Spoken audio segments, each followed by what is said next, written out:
with so much of enthusiasm, so much of energy, so much of hope and aspiration.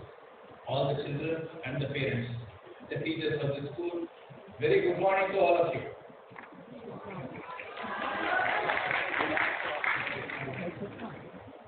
Friends, today is a very special day. Sunrise happens every day, sunset happens every day, but today is very special. It is special because today marks the sunrise in the life of thousands of poor, meritorious boys who are otherwise completely eligible to knock at the doors of the best institutions in this country. But only because they are born in a particular social scenario, only because they don't have money to study in the best institutions, they are not considered good enough to reach the best.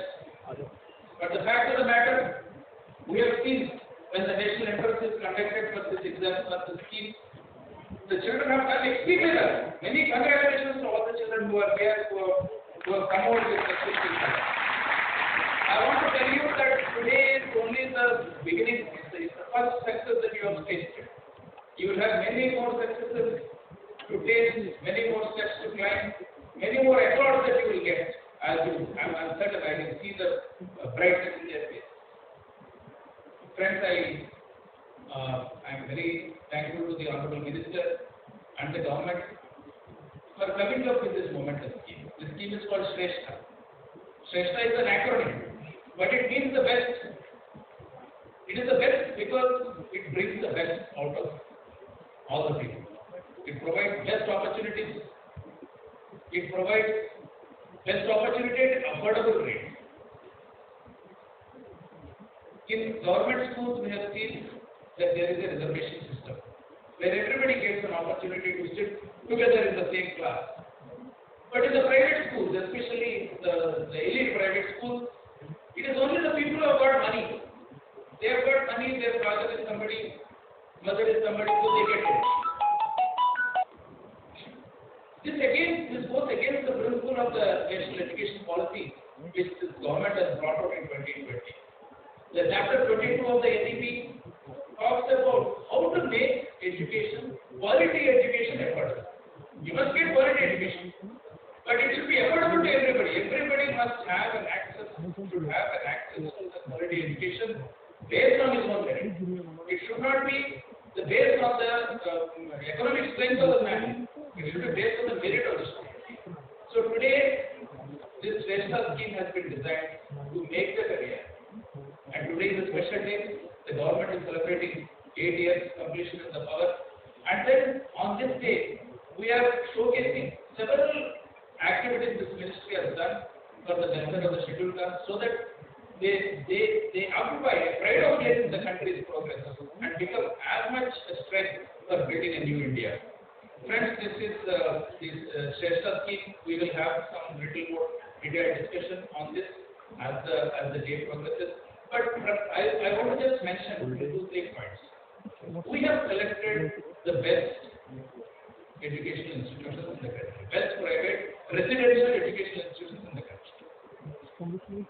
And this selection is done by the CBSE. We are thankful to the Ministry of Education for doing this work. And how is the selection done? What do you mean by best? That means the results have to be extraordinary. At least under 90 to 100% results should be there year after year after year. It is not that एक साल में COVID में सबको पास करा गया, 100% सबको आ गया.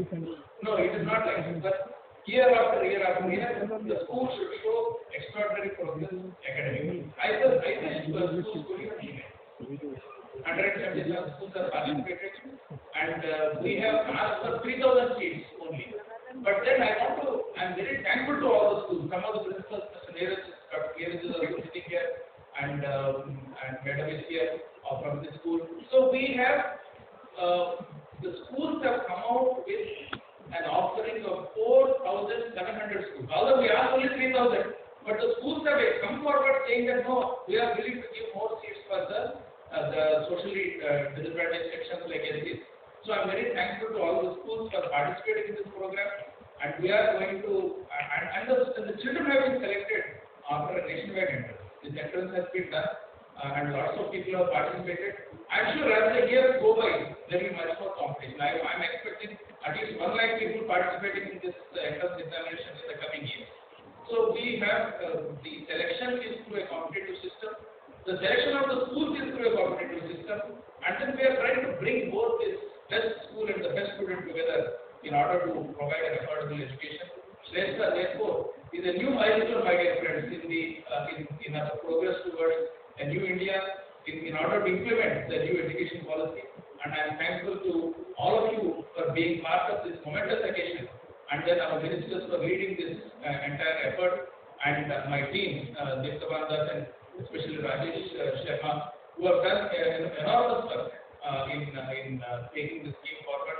So I wish all of you all the very best, and then thank you for being here.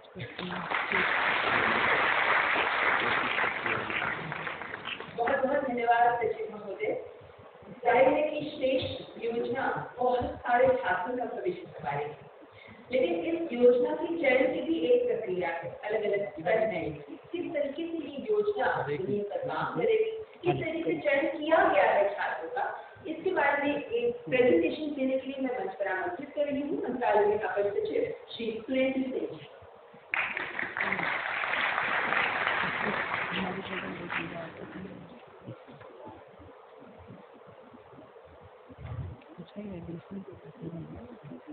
नमस्कार,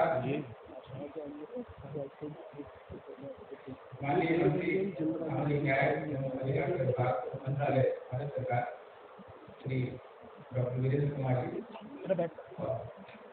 माननीय राज्य मंत्री श्री नारायण स्वामी साहब, विभाग के सचिव श्री आर सुब्रमण्यन साहब,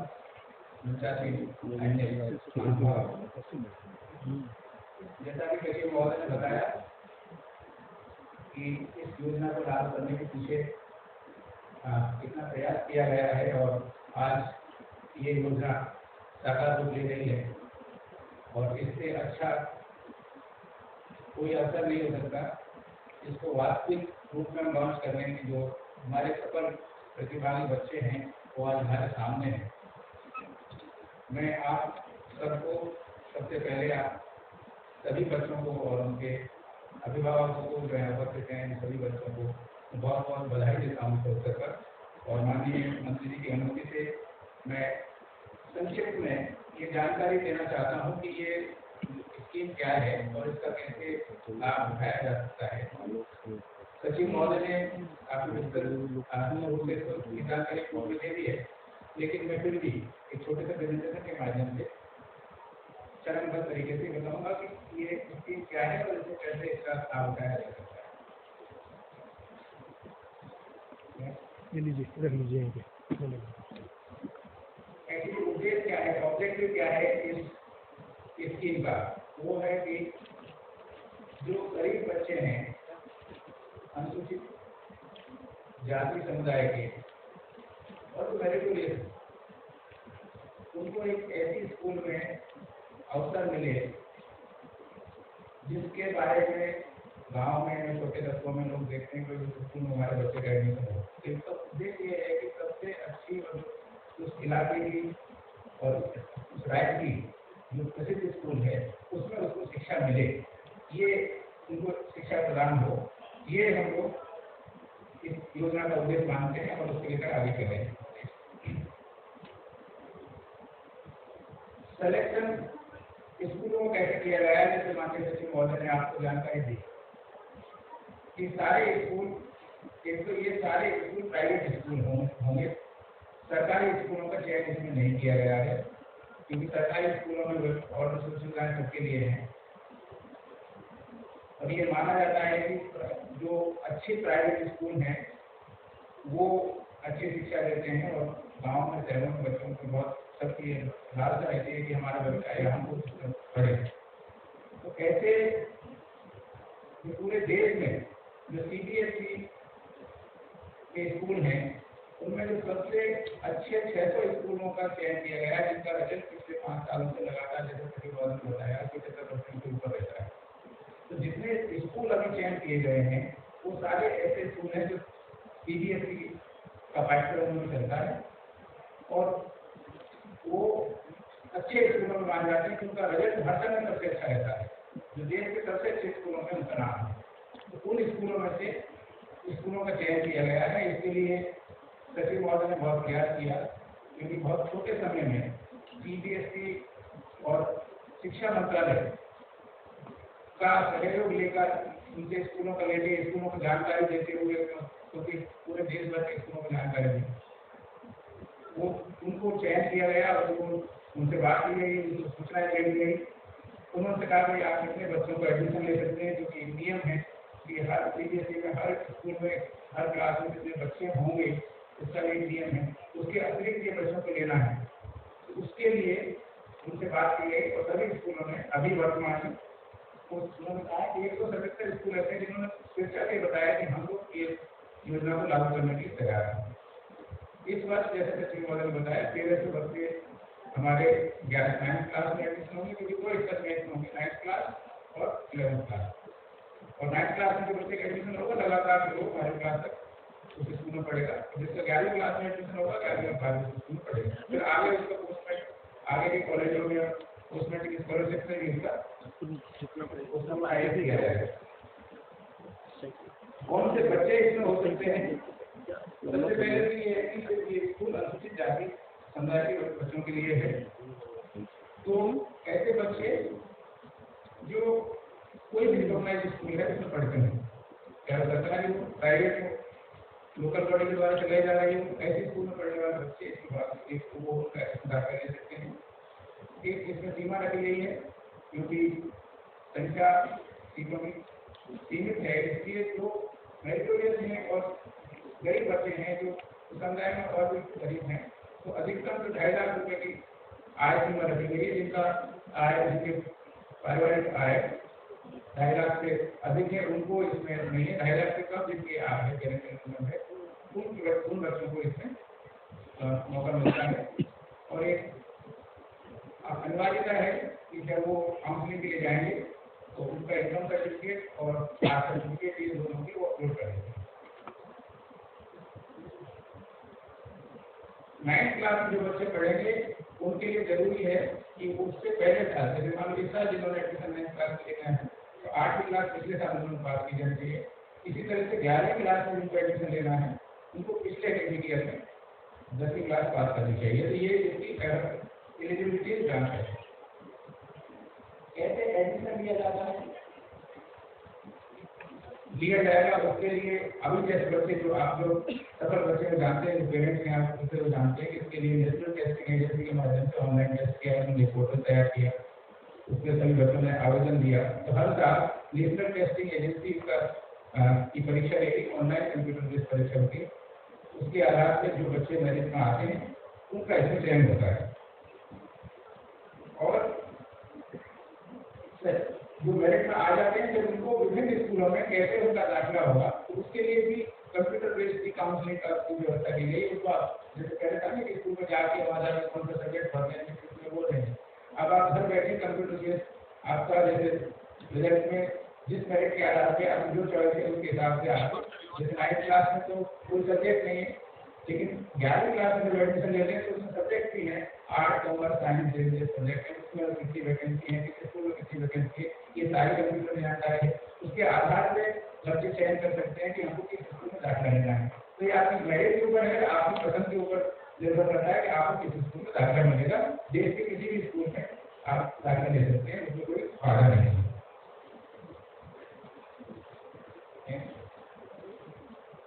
इसमें ये भी प्रावधान किया गया है कि बहुत से बच्चे ऐसे जो गाँव से छोटी जगह से आते हैं और मान लो किसी इंग्लिश मीडियम के स्कूल में एडमिशन ले लिया है और वहाँ का वातावरण या भाषा ऐसा है जो वहाँ उसको थोड़ी कठिनाई होती है, मेरिट है लेकिन उस स्कूल के वातावरण में एडजस्ट करने में कठिनाई होती है, तो उसका भी प्रावधान किया गया है कि वो स्कूल बच्चों के लिए ब्रिज कोर्स चलाए और ब्रिज कोर्स के लिए उनको स्कूलों को अलग से पैसा दिया जाएगा। और ये कोर्स 1 महीने से 3 महीने या बच्चे के लिए रिक्वायरमेंट है ताकि उसको कोई कठिनाइयाँ नहीं आए और उस वातावरण को उठे जाए, उसके लिए ब्रिज कोर्स का प्रावधान किया गया। अब इतने बच्चों को इस साल लगभग 4,738 बच्चों ने इस बार भाग लिया है और जो फर्स्ट राउंड का काउंसलिंग हुआ है उसमें अभी तक 1883 बच्चों का एडमिशन भी हो गया है। अभी सेकंड राउंड का बहुत अभी रिजल्ट 21 तारीख को आया, 21 तारीख को आया। जल्दी जल्दी जो बच्चे जानते हैं, जिन बच्चों ने अभी काउंसलिंग में भाग लिया है, कितना जल्दी जल्दी लोगों को जानकारी मिली और करना पड़ रहा है। अभी सेकंड राउंड की काउंसलिंग भी होगी और मुझे आता है कि सारे सीटें भर जाएगी और जिन बच्चों में जो बच्चे सफल है उन सबको इसमें मौका मिलेगा। अंतिम इसमें है कि हम लोग सारी सुविधाओं के साथ जो स्कूल है उसको सबके लिए पैसा देंगे। उसमें ये दर दी गई है कि स्कॉलरशिप जैसे 9th क्लास को 1 लाख, 10 में 1 लाख, 11वीं क्लास के बच्चों को 1,25,000 और 1,35,000। ये प्रावधान है, ये क्या है, ये स्कूलों को ये राशि दी जाएगी जिसमें आपके स्कूल की फीस, रहने खाने, हॉस्टल की फीस सारा है। और इसमें एक है कि स्कूल जो है वो कैसे इस राशि को लेंगे। स्कूल एक मंत्रालय का एक पोर्टल है जिसको ई-अनुदान पोर्टल है। मूल रूप से वो पोर्टल जो गैर सरकारी संस्थाओं को अनुदान देने के लिए तैयार किया गया है। तो सारे स्कूलों को उसमें प्रावधान किया गया है कि वो उसके अपनी खाता और अपनी जानकारी देंगे, स्कूल का विवरण देंगे और जितने बच्चे हैं क्लास क्लास में बच्चे उसके हिसाब से जितना फीस मांगा है वो उनको सीधे एक बार में स्कूलों के अकाउंट में ट्रांसफर कर दी जाएगी।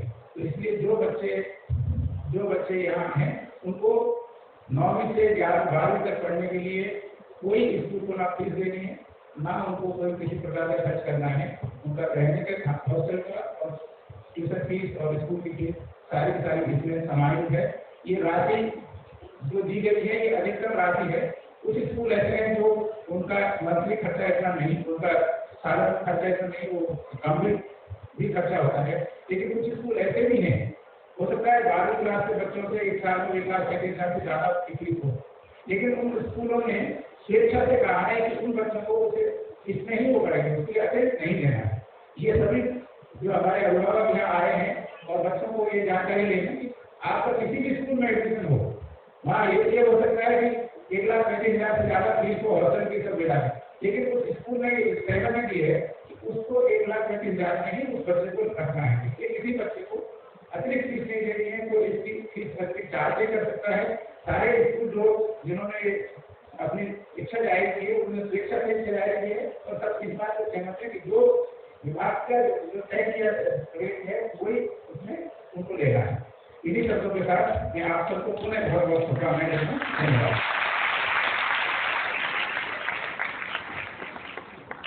बहुत बहुत धन्यवाद Shri Virendra Singh ji.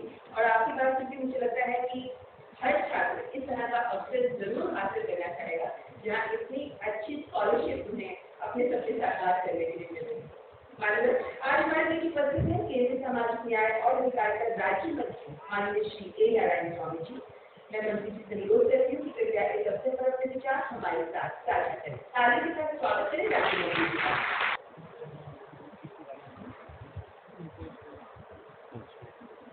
Namaskar. Good morning to everybody, students who are gathered here. Today, special day for the Dalit, especially for the second caste students. Those who are expecting more education from the government of India, as well as the state government, and also from the private sector. Today we are launching a scheme for the residential education for the students in the high school, in the target area, that is we call it a Shrestha.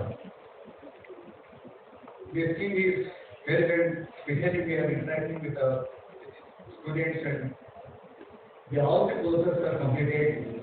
From today onwards, so many students are joining the college, residential colleges, residential schools, with the help of the government of India.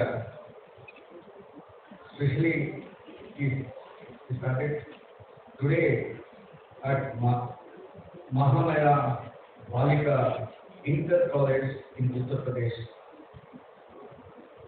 On this day, we have our beloved leader, our cabinet Minister Hanagar, Minister Sri Dr. Virendra Kumar. And we started this program especially with Delhi students who are expecting more and more to need help for the education purpose. And today on this day, our Secretary Subramanian Ji is here. Surendra Singh, Additional Secretary, has already explained everything regarding the Shastra scheme, how it is launching, how it is working, how the government of India is assisting for this program. And the Suraj Tender also is there. We are accepting our parliament member Dr. Mahesh Sharma and also our MLA, Pankaj Singh, MLA from UP. Since 4 days, there are so many programs we are attending, we are seeing the TV and the channels, which is presented by our Prime Minister,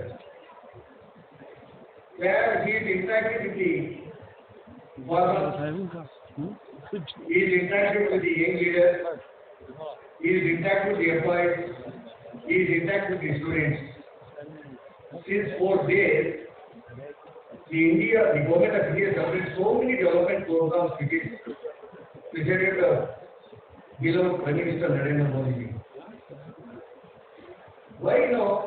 Because he is completed, as a Prime Minister, he completed 8 years, the continuously, who is serving the Indian people that way. He specially says that he is working for the government of India, not only government of India, the people of the country. So many innovative programs, the youngsters of the country, he gives the priority to the farmers, education, employment, entire country look forward to our Prime Minister, not only our country, even the world, he emerges as a world leader.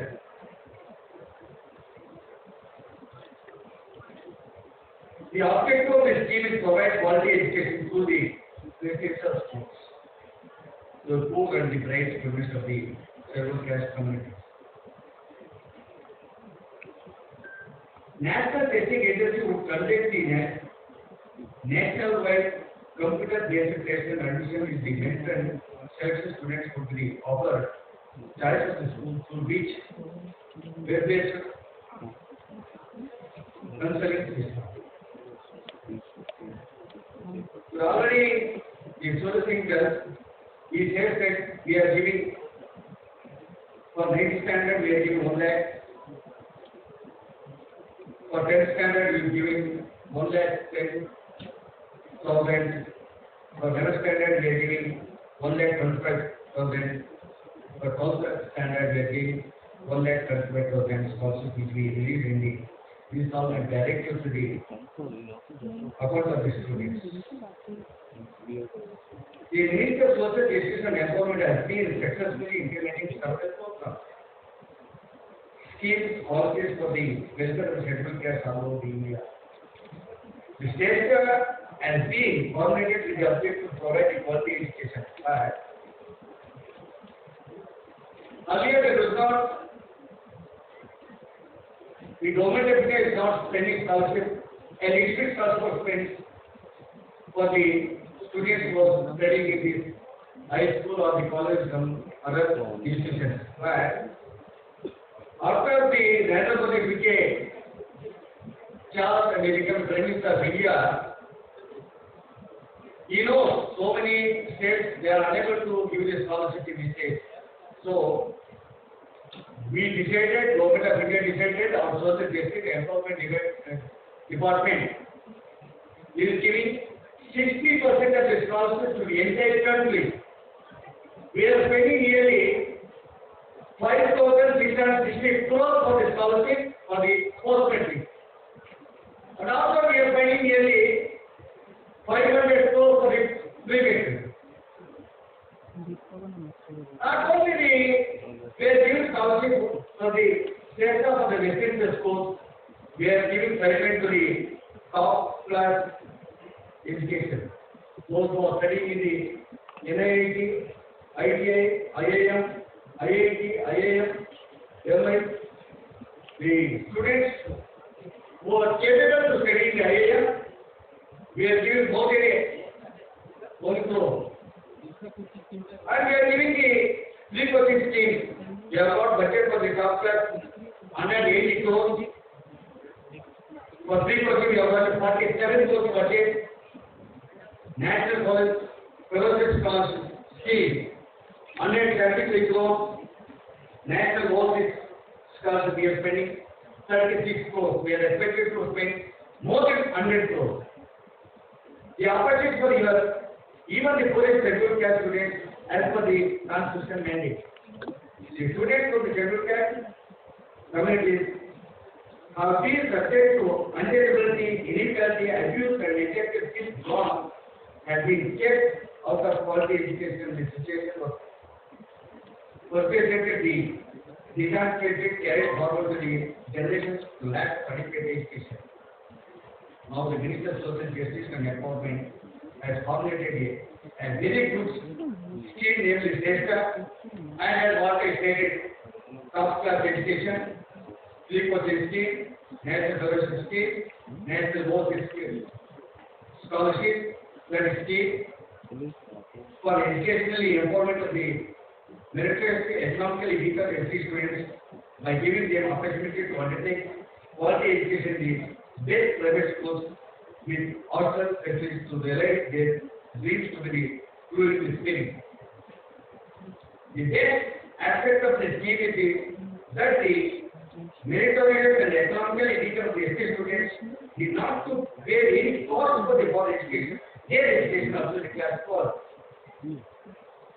In reputed private schools with lots of facilities available, which could have been a dream of the such students. This justifies the government intends to work for marginalized and poor and to empower the assess the nation, the students to the education. I also oppose the importance of adopting the transparent mechanism for the selection of the students under the scheme, and so also the selection of the students to the committee. On completion of their education, in such education schools, there are students who may avail benefits under the other things of the industry like post-matric scholarship, top class education. The department has many other schemes, including schemes for the empowerment for all the achievement of the SC community. However, this needs to be brought to the target, especially in the rural areas and awareness programs for the scheme for majorly organized. In order to bring relief to the concerned belongs to the SC community, the Minister of Social Justice and Employment has been striving hard the financial assistance to all being extended to the schools being run by the voluntary organizations. I am from South India. I am representing Karnataka.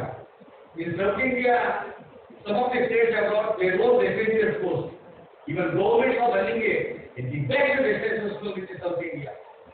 I declared my cabinet minister and a leader to start government residential schools, which is part of the private schools in the country. It is a best education system in the Karnataka, Andhra Pradesh, Telangana. Now the Tamil Nadu is also started. Let us think of the residential schools will be. The result of the residential schools are 98%. Whereas government schools results are only 46, not otherwise 50%. We are expect our students should be 100% results should get from the scheduled caste students. Whichever in the residential school or private school or the government school, we are supposed to get the equivalent in the country. Whatever the tax or minister of organization budget, any students for gather here.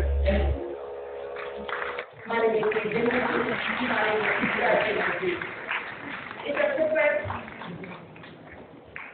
दो पुस्तकों का विमोचन किया जा रहा है। एक श्रेष्ठ योजना पर है और दूसरी अनुसूचित जाति के लिए केंद्र सरकार के द्वारा जो भी कल्याण कार्यक्रम, जो भी कल्याण की योजनाएं चलाई जा रही हैं, उन पर आधारित है दूसरी किताब।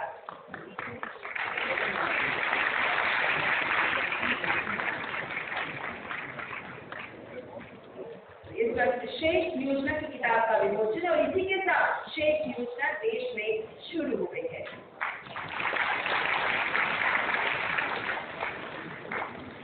और दूसरी किताब जो अनुसूचित जाति के लिए उनके सामाजिक सशक्तिकरण के लिए, उनके आर्थिक सशक्तिकरण के साथ साथ अनुसूचित जाति के छात्रों के लिए छात्रवृत्ति योजना हो, श्रेयास जैसे कार्यक्रम हो या कोचिंग जैसे फ्री कोचिंग जैसे कार्यक्रम हो, इन सब की जानकारी इस किताब में दी जा रही है, जिसका विमोचन कर रहे हैं माननीय केंद्रीय मंत्री।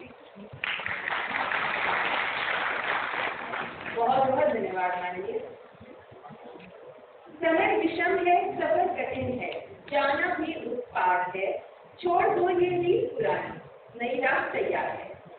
और बहुत सारे छात्र अनुसूचित जाति के ऐसे हैं जो आज हमारे बीच भी उपस्थित हैं, जो नई राहें अपनाने को तैयार हैं, अपनी मेहनत के बल पर अपने सपनों को साकार करने को तैयार हैं और न्यू इंडिया के निर्माण में अपना योगदान देने को तैयार हैं।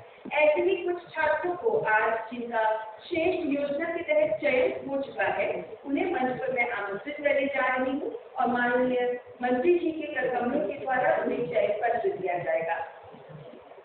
आपकी जोरदार तालियों से उनका उत्साहवर्धन होगा। तालियों के साथ उनका उत्साहवर्धन जरूर करें। माननीय अतिथिगण से अनुरोध करती हूँ कि कृपया उन्हें चयन पत्र प्रदान करें। सबसे पहले मैं बुलाना चाहूंगी मंच पर 9वीं कक्षा की छात्रा तांशी को।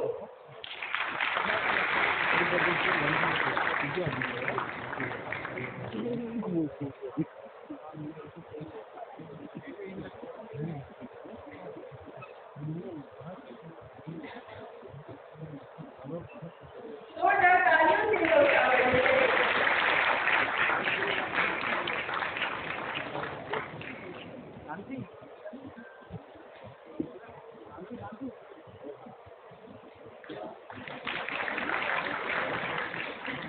नौवीं कक्षा की छात्रा कशिश को भी मिलने जा रहा है चयन पर।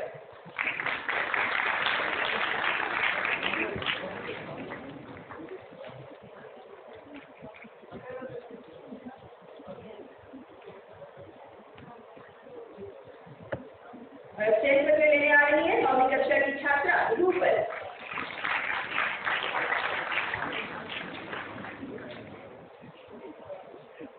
बेहतरीन विद्यालय में शिक्षा कर अपने सपनों को आगे बढ़ाने का मौका मिलेगा इन छात्राओं को।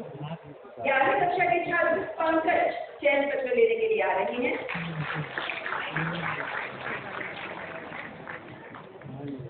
संसाधनों की कमी अब इनके सपनों की राह में बाधा नहीं बन सकती। चयन पत्र इनके आगे की राह खोल रहा है। 9वीं कक्षा के छात्र मंथन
वंशिका जो 9वीं कक्षा की छात्रा है और वो मंत्री जी के हाथों से ले रही है अपना चयन पत्र। एक ऐसा पत्र जो इन्हें उस स्कॉलरशिप के लिए आगे बढ़ाएगा जिसके जरिए वो मेहनत कर अपनी जिंदगी को बेहतर बना पाएंगे। 9वीं कक्षा की छात्रा वंशिका। शिवा जो 9वीं कक्षा के छात्र हैं अब वो प्राप्त कर रहे हैं अपना चयन पत्र।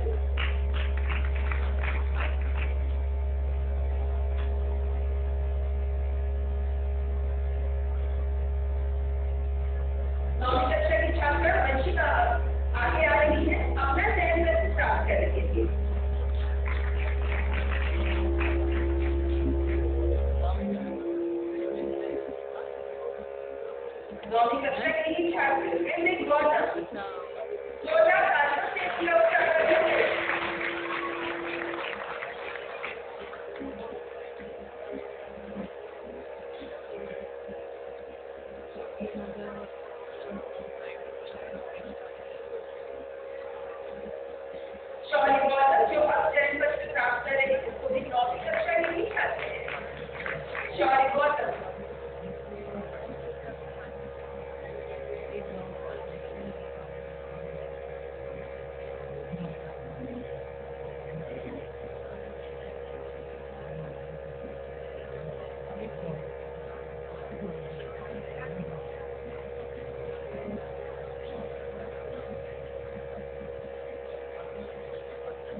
योजना के शुभारंभ के कार्यक्रम के अवसर पर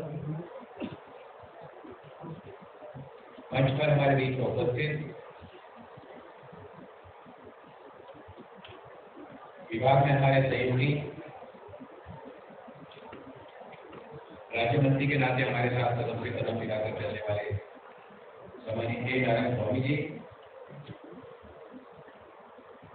मंच पर उपस्थित हमारे विभाग के सचिव सम्मानित सुब्रमण्यम जी,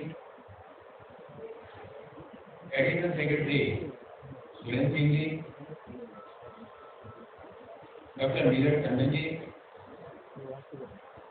दीप्त भानुदास जी, हमारे विभाग के रंजीत जयराम जी, यहाँ पर उपस्थित इस स्कीम में शामिल होने वाले चयनित हुए छात्र छात्राएं, इस विद्यालय के हमारे सहयोगी शिक्षकगण, यहाँ पर उपस्थित छात्र छात्राओं के सभी अभिभावकगण, प्रिंट मीडिया, इलेक्ट्रॉनिक मीडिया के हमारे साथीगण, जैसा कि उससे पूर्व हमारे सभी माननीय पूर्व वक्ताओं ने इस योजना के बारे में काफी कुछ बातें आपके सामने रखी। ये योजना लक्षित क्षेत्रों के उच्च विद्यालयों के छात्रों के लिए आवासीय शिक्षा योजना के माध्यम से हमारे समाज के जो ऐसे मेधावी छात्र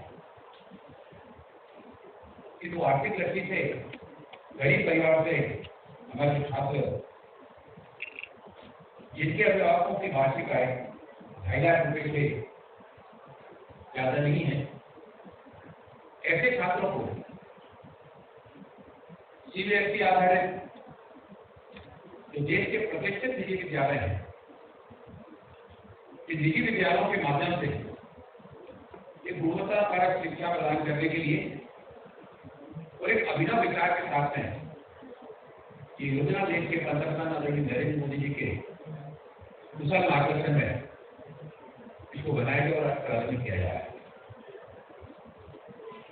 जैसा कि हम सभी जानते हैं कि सामाजिक न्याय और अधिकारिता मंत्रालय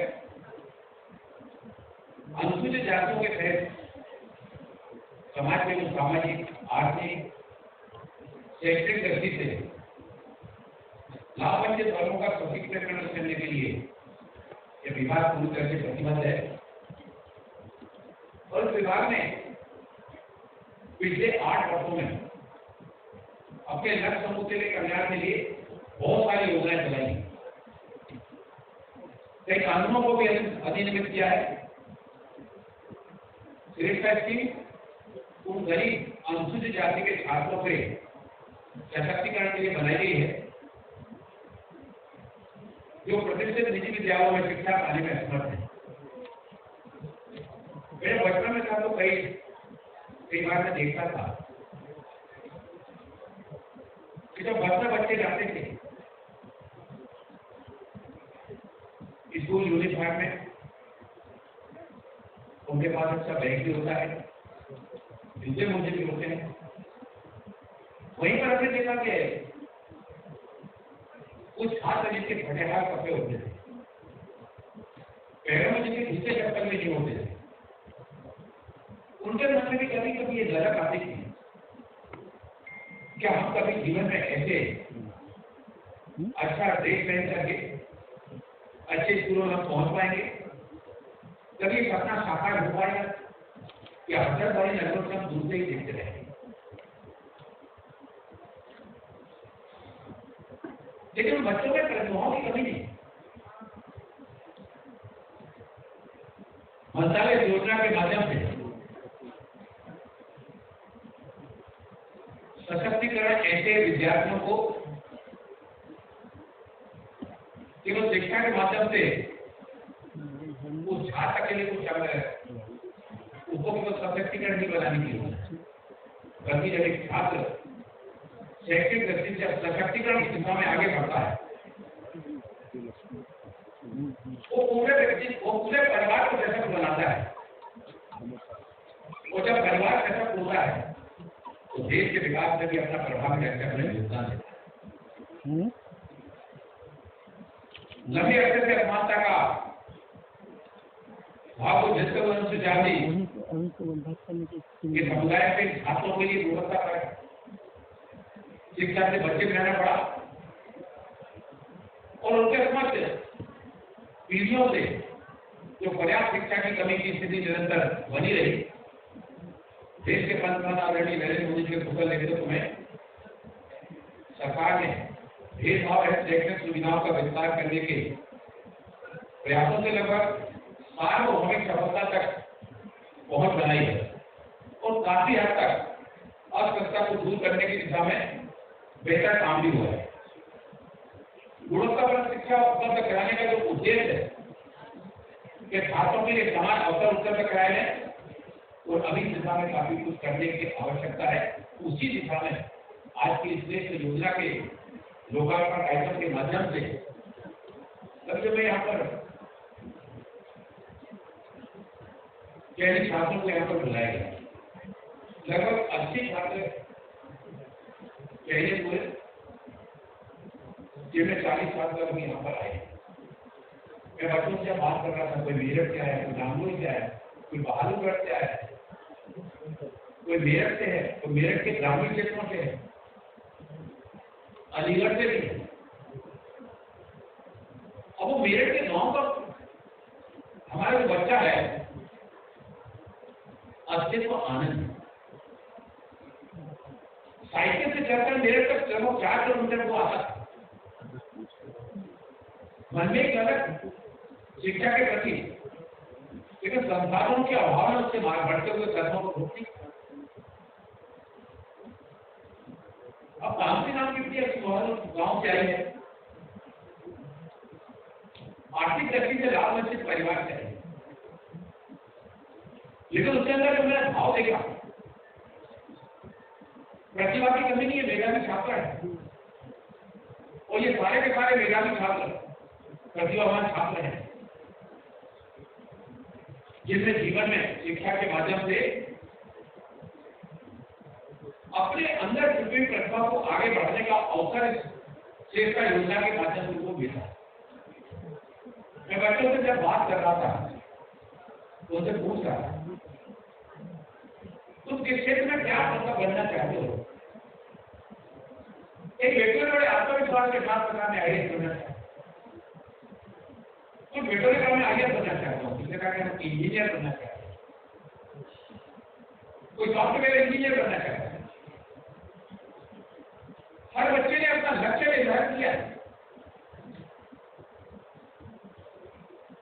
और सरकार की मंशा यही है कि ऐसे जो प्रतिभावान मेधावी छात्र हैं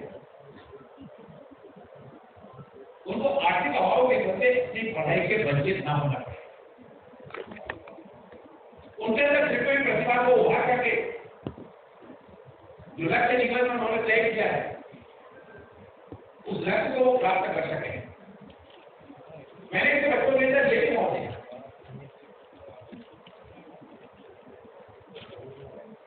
आर्थिक दृष्टि से गरीब परिवार से निकल के आए लेकिन उनके अंदर अच्छी प्रतिभा है, वो एक और जहां शिक्षा के माध्यम से अपने को सशक्त बनाने लगे, अपने आप को सशक्त बनाने के साथ ही साथ वो अपने साथियों को भी जो कुछ उनको आता है वो अपने छात्रों के साथ भी शेयर करके कि वो भी जीवन में कदम से कदम मिलाकर आगे बढ़े।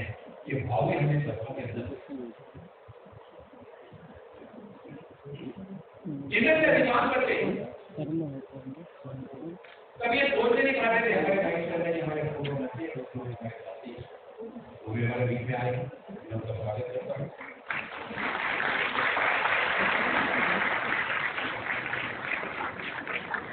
ये बच्चे अपने साथी साथियों को भी बचपन से लेकर हम 7 साल पढ़ के आए हैं, जब भाव बच्चों के अंदर देखा और उन्होंने अपने साथियों को भी वो उनके तरफ ठहरने लग पाए, उस प्रतिस्पर्धा की दौड़ में कहीं पीछे न रह पाए, उनके साथ ही अपने प्रतिभा को उनके साथ में शेयर करते उसको भी बढ़ाने का काम उनके द्वारा किया जा रहा है। अब जब सुरेश सिंह जी यहाँ पर बता रहे थे देश की परिकल्पना के संबंध में नौकरी से बाहर निकल के जो छात्रों को एक गुणवत्ता पर उच्च शिक्षा प्राप्त करने के लिए योजना बनाई गई और इस योजना में सभी शुल्क से शामिल किए गए। चाहे वो सेक्रेट शुल्क हो, छात्रावास का शुल्क हो, छात्रावास को अन्य सुविधाएं प्राप्त होती है उनका शुल्क हो, और ये सारा का सारा वर्ष में पहली तिमाही नहीं, एक वर्ष का पूरा भुगतान उस विद्यालय को कर दिया जाएगा जो दैनिक डिग्री प्रतिष्ठा प्राप्त विद्यालय है, जैसे ये विद्यालय है, और बच्चा निर्बाध रूप से वर्ष भर अपनी पढ़ाई कर सकेगा। कि बच्चों को यहाँ पर चयनित करने के लिए प्रत्येक वर्ष राष्ट्रीय परीक्षण एजेंसी के माध्यम से और राष्ट्रीय प्रवेश परीक्षा उसको पारदर्शी तंत्र के माध्यम से जो हमारे राज्य में संग्रहालय क्षेत्र हैं वहाँ के मेधावी एससी के जो अनुसूचित जाति के जो छात्र हैं उनके विशेष संख्या लगभग 3000 के आसपास चयन किया जाना है, और इस स्कीम के अंतर्गत देश भर के जो प्रतिष्ठित मान्यता प्राप्त विद्यालय हैं उन प्रतिष्ठित मान्यता प्राप्त विद्यालयों में इन विद्यालय जैसे और हमारे अनुसूचित जाति के जो हमारे छात्र छात्राएं हैं उनको इस शिक्षा का सशक्त मार्ग आर्थिक योजना के माध्यम से प्रारंभ किया जा रहा है, जिससे वो NITC एनटीए के द्वारा ई-काउंसिलिंग प्रक्रिया के माध्यम से अपने पसंद की शिक्षा को आगे बढ़ा सकेंगे। इसके साथ ही साथ विभाग ने इस स्कीम के अंतर्गत एक प्रावधान लागू किया है कि चयनित छात्रों को किसी भी तरह की कठिनाई से और बचाने के लिए इसके साथ साथ जो विद्यालय हैं उन विद्यालयों की सहायता के लिए भी आसान तरीके से और बिना दस्तावेज से एक ही बार में पूरा छात्रावास शुल्क पूरे वर्ष के शुल्क का भुगतान आसानी से न्यूनतम दस्तावेजों की आवश्यकता से किया जाएगा। जो देश के पंतप्रधान आदरणीय नरेंद्र मोदी जी की सोच है कि न्यूनतम सरकार अधिकतम शासन व्यवस्था उसके प्रयास से सच में परिभाषित करता है। विभाग ने इस स्कीम के अंतर्गत जो छात्र छात्राएं चयनित हैं उनके लिए सेतु पाठ्यक्रम का भी वो प्रावधान किया है, जिससे ये छात्र जो ग्रामीण क्षेत्रों से आए हैं, कस्बों से आए हैं, उनके अंदर बाकी छात्रों से और कभी किसी तरह की कमी न आने पाए और बेहतर निजी विद्यालयों में और क्षेत्रीय भाषाई विद्यालयों में जो प्रवेश पाना चाहते हैं इसमें जो हमारे अलग अलग राज्यों की जो क्षेत्रीय भाषा है उन क्षेत्रीय भाषाओं के माध्यम से भी शैक्षिक जरूरतों की पहचान करने के बाद और ये सेतु पाठ्यक्रम जब विद्यालय की छुट्टी हो जाएगी 5 बजे छुट्टी हो जाती है तो छुट्टी के बाद उनको इस सेतु पाठ्यक्रम के माध्यम से बच्चों को इस स्कीम के अंतर्गत उनकी पढ़ाई गति से चल सके उसके लिए भी सुविधा को बनाया गया है। विभाग इस स्कीम के अंतर्गत जो चयनित छात्र हैं उनको सेतु पाठ्यक्रम के संचालन के लिए विभिन्न जो विद्यालय हैं उन विद्यालयों को अतिरिक्त लागत का भी भुगतान करेगा। इस स्कीम से 12वीं कक्षा पास करने के बाद जो विभाग के अनुसार के हमारे समाज कल्याण अधिकार का मंत्रालय विभाग की जो अन्य स्कीम है मेडिकल छात्रवृत्ति स्कीम, उत्कृष्ट श्रेणी शिक्षा स्कीम और इसके साथ ही साथ वो अपने अध्ययन को IIM, IIT, NIT, NIFT, NID, hotel management, national law university और ऐसी अन्य उत्कृष्ट श्रेणी के जो केंद्रीय संस्थान हैं भारत सरकार की पर्याप्त वित्तीय सहायता के साथ में जारी करने के लिए भी जोड़ा जा सकता है। सामाजिक न्याय और अधिकार का मंत्रालय एससी के छात्रों को ये सारी सुविधा उपलब्ध कराने के साथ ही डिग्री और स्नातकोत्तर पाठ्यक्रम, डिप्लोमा प्रमाण पत्र आदि से भी जो संबंधित पेशेवर पाठ्यक्रम है और मैट्रिकोत्तर गैर डिग्री सभी पाठ्यक्रम आदि का भी विभाग के द्वारा क्रियान्वयन किया जा रहा है। मैट्रिक पूर्व स्तर पर अपनी शिक्षा के लिए एससी छात्रों के लिए मैट्रिक पूर्व छात्रवृत्ति स्कीम, एससी छात्रों के लिए छात्रावासों के निर्माण के लिए बाबू जगजीवन राम छात्रावास योजना, भारत तथा भारत से बाहर विदेशों में उच्चतर शिक्षा प्राप्त करने के लिए अथवा केंद्र और राज्य सरकारों के समूह के साथ गाँव अथवा गाँव समूह सेवाओं में रोजगार प्राप्त करने के लिए जो स्कीम है वो इसके अंदर चलाई जा रही है। इसके अलावा मंत्रालय आर्थिक रूप से जो लाभ अनुसूचित जाति के जो छात्र हैं उनको गुणवत्ता केंद्रों में कोचिंग उपलब्ध कराने के लिए भी और फ्री कोचिंग स्कीम के अंतर्गत अनुसूचित जाति के छात्रों को सहायता उपलब्ध कराई जाती है। भारत सरकार ने अनुसूचित जाति के समुदाय के सशक्तिकरण के लिए पर्याप्त उपाय किए हैं, फिर भी ऐसी सामुदायिक समाज की मुख्य धारा में शामिल करने के लिए अभी और कुछ बहुत कुछ करना बाकी है। उसी दिशा में ये जो स्कीम को आज प्रारंभ किया जा रहा है, इससे न केवल शिक्षाविदों के सशक्तिकरण के माध्यम से आगे बढ़ेंगे, बल्कि शिक्षा के माध्यम से उनके सशक्तिकरण पर ध्यान केंद्रित करने के लिए भी इस योजना के माध्यम से प्रयास किए जा रहे हैं, जो नवोन्मेषी विचारों पर आधारित है। देश भर में लागू किया जा सकता है। ये समाज के सभी वर्गों के द्वारा आत्मोल्लंघन करने का भी एक अवसर है। क्या हम समाज में ऐसी समुदाय के लिए एक अपूर्ण स्थान सुनिश्चित करने में सफल रहे तथा क्या ऐसी समाज अन्य समुदाय के साथ अपने जाति नागरिकों की तुलना में बराबर कर जाए, आर्थिक आजादी, सार्थक जीवन के अन्य पहलुओं में भी समानता प्राप्त करने में कामयाब हुआ है। इस सत्य के मद्देनजर ऐसी जात अभी भी समाज में हिंसा और अनदेखी आदि के दुरुपयोग को झेल रहे हैं। आत्मोल्लंघन की प्रक्रिया सर्वथा संगत है। हम 21वीं सदी में रहते हैं और समाज के ऐसे समुदाय की आर्थिक आजादी, सामाजिक समावेशन सुनिश्चित कर सकते हैं। इस कार्य को देश में प्रदान किया गया नरेंद्र मोदी जी सबका साथ, सबका विकास, सबका विश्वास और इसमें सबका सामूहिक प्रयास।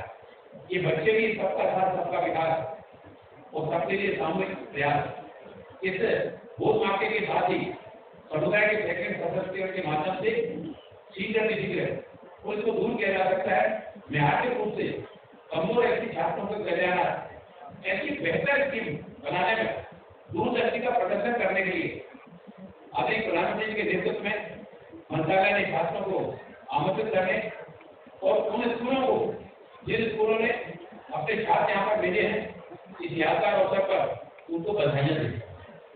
ये बच्चे यहाँ पर आए थे, मैंने बच्चों की प्रतिभा को देखा कि हर बच्चा, हर बेटी और जीवन में कुछ कर्म करने का सामर्थ्य की इच्छा शक्ति के साथ में जब योजना के बारे में कुछ जानकारी मिली, उनके अभिभावकों को योजना के बारे में जानकारी मिली और उन्होंने राष्ट्रीय परीक्षा पास करके उस परीक्षा में चयनित होकर आज यहाँ पर आपको आने का अवसर मिले। पूरे देश भर में ऐसे जो 3000 छात्रों का चयन किया गया है, वो निजी प्रतिष्ठित स्कूलों के माध्यम से न केवल गुणवत्तापूर्ण शिक्षा प्राप्त करने बल्कि एक अच्छे माहौल में, एक अच्छे वातावरण में उनको जीवन में आगे बढ़ने का एक बहुत अच्छा अवसर प्राप्त हुआ। एक बेटी यहाँ पर बोली थी, बोले मैं गाँव से आती हूँ, लेकिन मैं कभी सोच नहीं सकती कि मतलब जीवन में कभी ऐसा अवसर आएगा कि हम तरह के गाँव में रहने वाले आपके छात्राओं को और देश के प्रधानमंत्री जी के नेतृत्व में ऐसी योजना बनाई जाएगी जिसके माध्यम से हमको अच्छे प्रतिष्ठा प्राप्त विद्यालय में हमको पढ़ने का अवसर मिलेगा। बोले हम लोग को सपना था, लेकिन आज वो सपना साकार होने जा रहा है। उस सपने को साकार करने की दिशा में हमारे यहाँ के प्रधानमंत्री जो हमारे सामाजिक न्याय अधिकारिता मंत्रालय उस दिशा में प्रतिबद्धता के साथ में हम आगे बढ़ रहे हैं।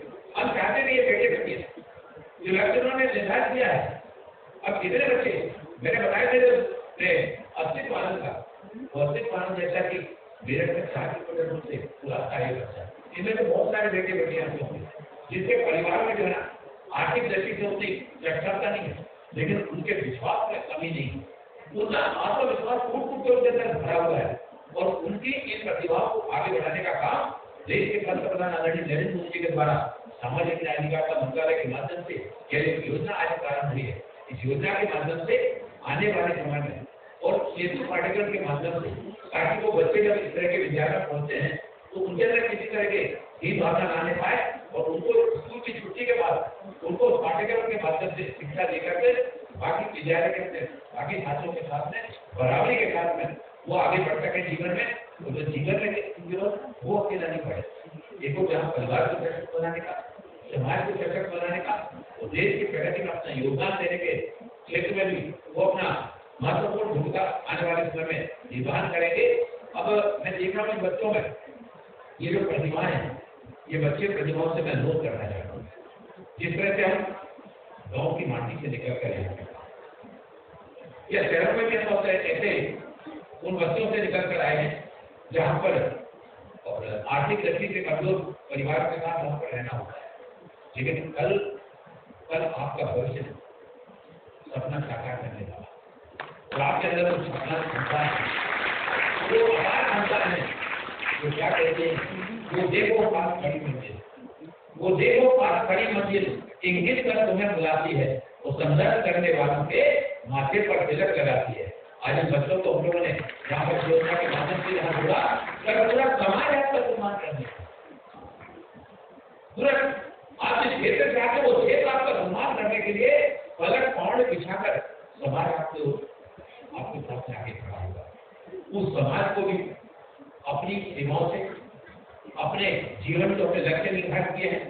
जब हम लक्ष्य प्राप्त करते हैं तो लक्ष्य प्राप्त करने के बाद समाज के भाव को हम नहीं पीछे न स्व के भाव हमारे अंदर से आगे न बढ़ने पाए। हम स्व और समाज जैसे जिस समाज ने हमें आगे बढ़ने के लिए और इतना मार्गदर्शन किया है, पहले हम कलेक्टर बने, पहले हम एसडी बने, पहले हम सॉफ्टवेयर इंजीनियर बने, हम एमबीए के क्षेत्र में, शिक्षा के क्षेत्र में, बाकी अन्य क्षेत्रों में जब हम जीवन में आगे बढ़े तो हम अपने आज के दिन को याद करते हुए कि हम गरीब परिवार से निकल कर आए। लेकिन सरकार ने आज प्रधानमंत्री जी ने, नरेंद्र मोदी जी ने, सामाजिक न्याय अधिकारिता मंत्रालय ने हमको अवसर उपलब्ध कराया और ऊंचाई पर पहुंच जाने के बाद अब वो समय जब आपके जीवन में आएगा, जब आप जीवन में कदों से ऊंचाई पर पहुंचेंगे, उन ऊंचाइयों पर पहुंचने के बाद जिस समाज से हम निकल के आए हैं उस समाज के प्रति भी हमारा दायित्व है। जिस तरह से समाज ने हमको आगे किया, हम भी ऐसे ही अपने उस क्षेत्र के छात्रों को जीवन में आगे बढ़ाने के लिए समाज के विकास में, समाज को सशक्त बनाने में और देश के आर्थिक विकास में अपना योगदान देने में कहीं पीछे नहीं रहेंगे। ऐसी शुभकामनाओं के साथ हैं, ऐसी भावनाओं के साथ हैं। आप सभी के उज्जवल भविष्य के लिए ढेरों शुभकामनाएं देता हुआ लक्ष्मी मान के लिए प्रदान करेंगे। बहुत धन्यवाद माननीय मंत्री महोदय आपके शुभवचनों के लिए और आपके मार्गदर्शन के लिए। और आज हमारे बीच उपस्थित हैं उत्तर प्रदेश के गौतम बुद्ध नगर के सांसद माननीय डॉक्टर महेश शर्मा जी।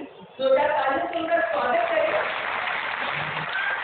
और हम सांसद महोदय का उन्हें तुलसी का पौधा भेज कर पहले उनका सम्मान करना चाहेंगे और तुलसी के पौधे के साथ ही उन्हें आम वचन भी हम देखते रहे हैं।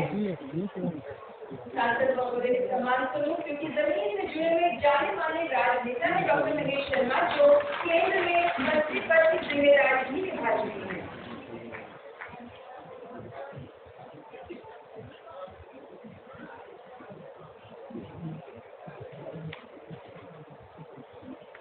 डॉक्टर महेश शर्मा का सम्मान डॉक्टर महेश शर्मा से करवा होता है।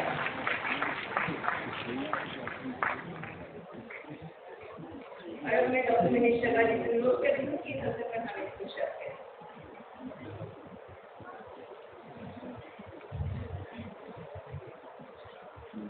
मेरी कर्मभूमि की माटी नोएडा गौतम बुद्ध नगर, जहाँ मुझे 39 वर्ष रहने का सौभाग्य प्राप्त हुआ है। मेरे सामने बैठे प्यारे बच्चों, आचार्यगण और आज मेहमान के रूप में, बड़े भाई मंत्री के रूप में और मेरे राजनीतिक जीवन में एक आदर्श सादगी का, ईमानदारी का, सच्चाई का 7 बार सांसद है और मैं अभी दूसरी बार का, समझ लो कितना जूनियर। मैंने बेईमानी करने की कोशिश करी। जब 12 बजे का समय मुझे मिला, माननीय मंत्री जी वीरेंद्र जी आ रहे हैं, तो मैंने इनके अधिकारी को फोन किया। आज प्रधानमंत्री जी का और मुख्यमंत्री जी का लखनऊ में एक कार्यक्रम है जिसमें हमें रहना पड़ेगा डिजिटल रूप में 85,000 करोड़ की योजना होगा और वो प्रोग्राम लगभग 1 घंटे लेट हो गया। तो मैंने इनके अधिकारी को फोन किया, मैंने कहा किसी तरह बेईमानी करके मंत्री जी को आधा घंटा लेट करो। मेरी बेईमानी काम नहीं करे और मंत्री जी ने 12 बजे का समय 12:05 में यहाँ आ गया।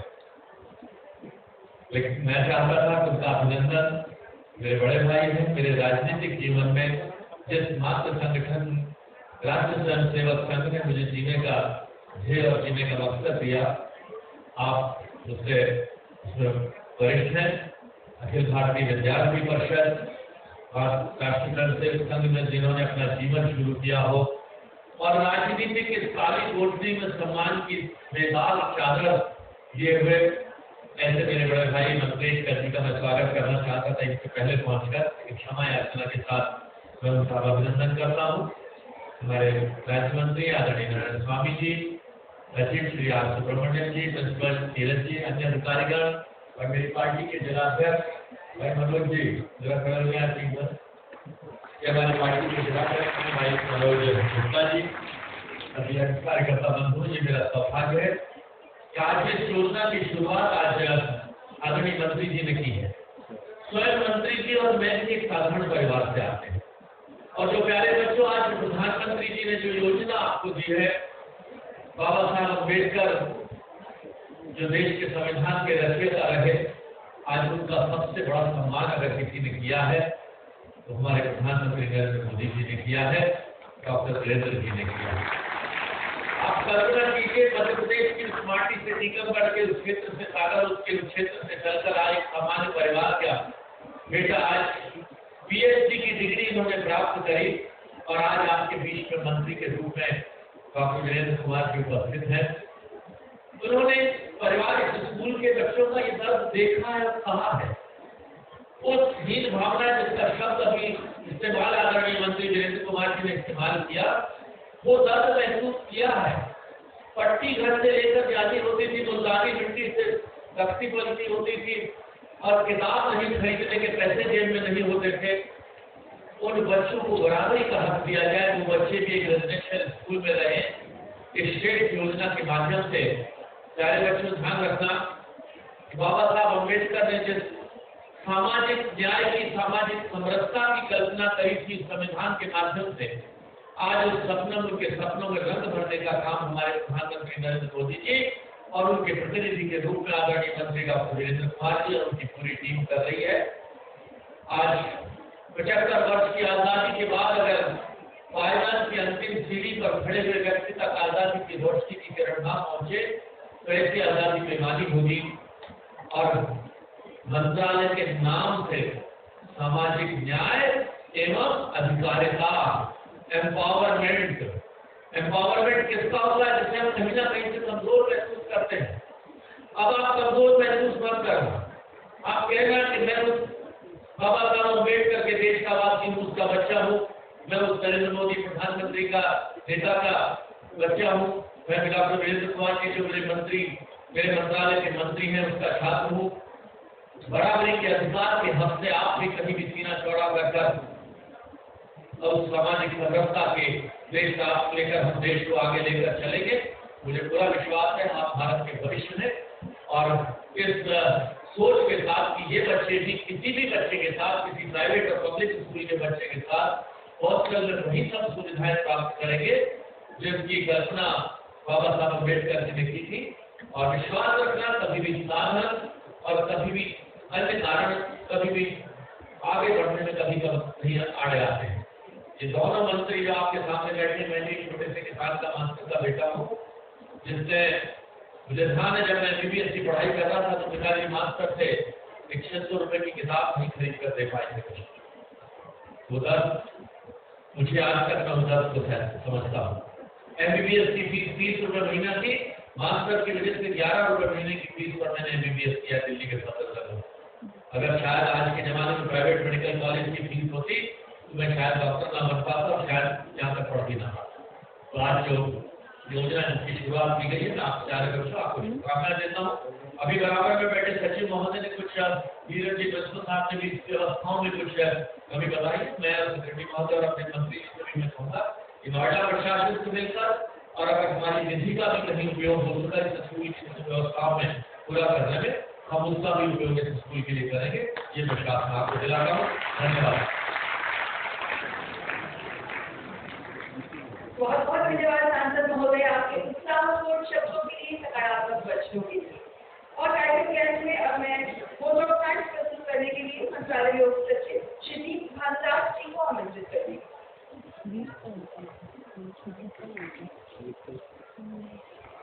नमस्कार। Honorable Minister Social Justice and Empowerment, Dr. Virendra Kumar ji, Honorable Minister of State Social Justice and Empowerment, Mr. A. Narayan Swamy ji, Honorable Mahesh Sharma, Shri Honorable MP, Lok Sabha, Shri R. Subramanian, Secretary Social Justice and Empowerment, Shri Surendra Singh ji, National Secretary Social Justice and Empowerment, distinguished guests, dear students, ladies and gentlemen, at the successful launch of our flagship scheme, Presta, it is indeed my pleasure to express our gratitude to all of you who have taken their time out of your busy schedule to be present here and have extended cooperation in making this program a great success.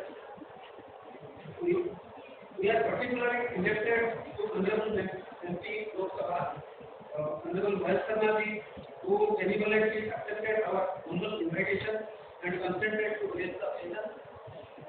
We are also thankful to Honorable Minister of Social Justice and Environment, Honorable Minister of State Social Justice and Environment, Secretary Social Justice and Environment, Additional Secretary Social Justice and Environment, Chief Managing Director, National Physical Finance Corporation, Sri Ramesh Jayoti, Principal, Balika Inter College, Srimati Pratika Chaudhary ji, Srimati Chaya Jain, Deputy Principal Madam, then our whole team who has been the guiding light and moving spirit in our theatre.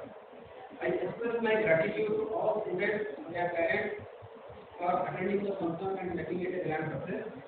My special thanks to Principal B. Abbas Inter College, Mr. Dr. Neeraj Tandon and his team. Deep Memorial Public School Ramsar, Principal Dr.